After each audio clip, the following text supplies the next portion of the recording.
আসসালামু আলাইকুম রহমতুল্লাহি ওয়া বারাকাতুহু। বন্ধু, তিনজন ভাই দেখতে পাচ্ছি আমরা ওখানে বসে আছি আর কি, তিনজন ভাই বসে আছে, তাদেরকে জিজ্ঞেস করা যাক, একটু ইসলামিক কোশ্চেন জিজ্ঞেস করা যাক। আসেন একটু দেখি, আমরা ক্যামেরাম্যানকে বলবো একটু আগে আসেন।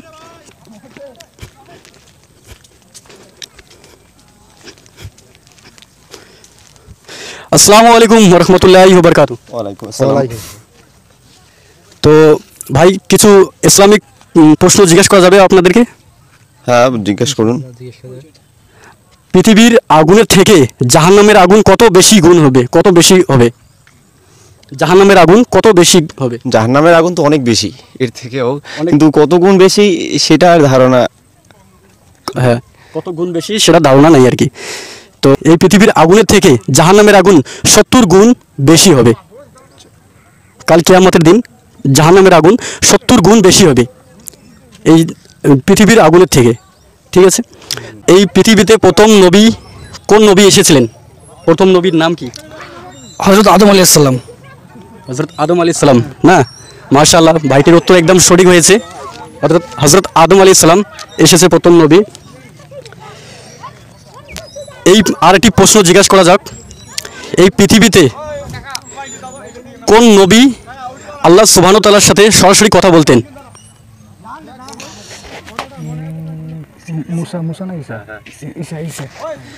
হযরত ঈসা আলাইহিস সালাম। হযরত ঈসা আলাইহিস সালাম বলেছেন ভাইটি। তো আপনি আপনি বলবেন কোন নবী এসেছে, মানে কথা বলছিল আর কি, আল্লাহ সুবহানাহু ওয়া তাআলার সাথে সরাসরি কথা বলছিল? হযরত মুসা আলাইহিস সালাম। হযরত মুসা আলাইহিস সালাম। তো একজন বলেছে ঈসা আলাইহিস সালাম, একজন বলেছে মুসা আলাইহিস সালাম। তো আমার এখানে যেটা দেখাচ্ছে আর কি, সেটা হচ্ছে হযরত মুসা আলাইহিস সালাম। মাশাআল্লাহ, ভাইটির উত্তর একদম সঠিক হয়েছে।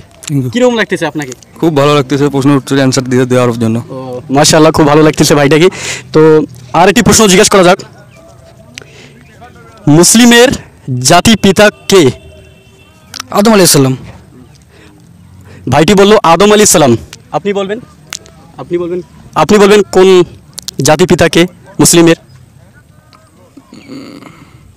হযরত মুহাম্মদ, মানে হযরত মুহাম্মদ সাল্লাল্লাহু আলাইহি ওয়াসাল্লাম। হযরত মুহাম্মদ সাল্লাল্লাহু আলাইহি ওয়াসাল্লাম।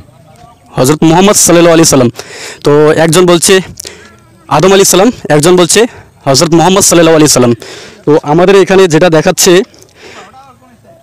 আমাদের এখানে দেখাচ্ছে হচ্ছে আলাইহিস সালাম, হযরত ইব্রাহিম আলাইহিস সালাম জাতি পিতা। মাশাআল্লাহ, কোনো ব্যাপার না, ঠিক আছে। তো আরেকটি প্রশ্ন জিজ্ঞাসা করা যাক,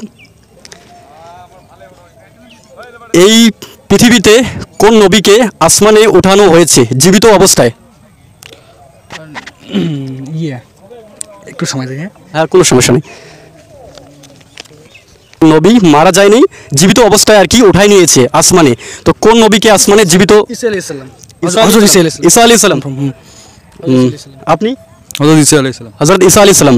তো দর্শক ভাইগুলি বলতেছে ঈসা আলাইহিস সালামকে আসমানে ওঠানো হয়েছে জীবিত অবস্থায়। মাশাআল্লাহ, সঠিক উত্তর এটা যে হযরত ঈসা আলাইহিস সালামকে আল্লাহ সুবহানাহু ওয়া তাআলা আসমানে উঠাই নিয়েছে জীবিত অবস্থায়। সঠিক উত্তর আর কি। ভালো লাগছে আপনাদের? হ্যাঁ, অবশ্যই ভালো লাগতেছে। নামাজের চাবি কি? নামাজের চাবি কি? নামাজের চাবি? হ্যাঁ, নামাজের চাবি। নিয়ত। হ্যাঁ, নামাজের চাবি কি? নামাজের চাবি কি? মানে ইয়েটা বুঝলাম না, ব্যাপারটা বুঝলাম না। চাবি কি বলতে এটা কি কোনো মানে মানে এমন হতে পারে যে কোনো ফজর জোহর এরকম কোনো সিস্টেমের নাম না? মানে নামাজের চাবি কি, মানে নামাজ পড়তে গেলে চাবি দরকার পড়ে, ঠিক আছে? তা নামাজের চাবি কি? ওযু।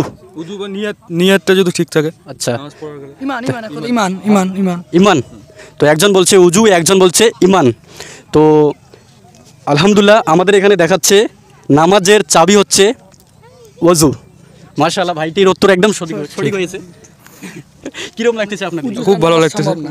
মাশাআল্লাহ, হ্যাঁ, উজু করা, উজু ছাড়া নামাজ সম্ভব না। তো নামাজের চাবি হচ্ছে উজু। তো মাশাআল্লাহ, খুবই ভালো উত্তর, ভালো লাগতেছে ভাইগুলোর উত্তর শুনে, ঠিক আছে। তো আরেকটি প্রশ্ন জিজ্ঞাসা করা যাক, টোটাল 5 ওয়াক্ত নামাজ, যে টোটাল কত ওয়াক্ত নামাজ? টোটাল কত ওয়াক্ত নামাজ? সুন্নত কি ফরজ? শুধু ফরজ, শুধু ফরজ নামাজ টোটাল কত ওয়াক্ত নামাজ? হ্যাঁ, তোমার হচ্ছে ফজর, ফজর যে আছে ওটা হচ্ছে ফরজ আছে দুই ওয়াক্ত আছে। মানে একবারে বলতে হবে, মানে একবারে বলতে হবে, সব যোগ করে একদম এ টু জেড। ফরজ 2, জোহর 4, 4 2 6, আসর 4 তাহলে 19 6 রেখাত 19 রেখাত 19 রেখাত ফরজ 19 রেখাত আপনি 17 রেখাত মোট 17 রেখাত 17 রেখাত ফরজ নামাজ টোটাল। মাশাআল্লাহ, ভাইটির উত্তর একদম সঠিক হয়েছে, দুই ভাইয়ের উত্তর সঠিক হয়েছে। 17 রেখাত টোটাল ফরজ নামাজ।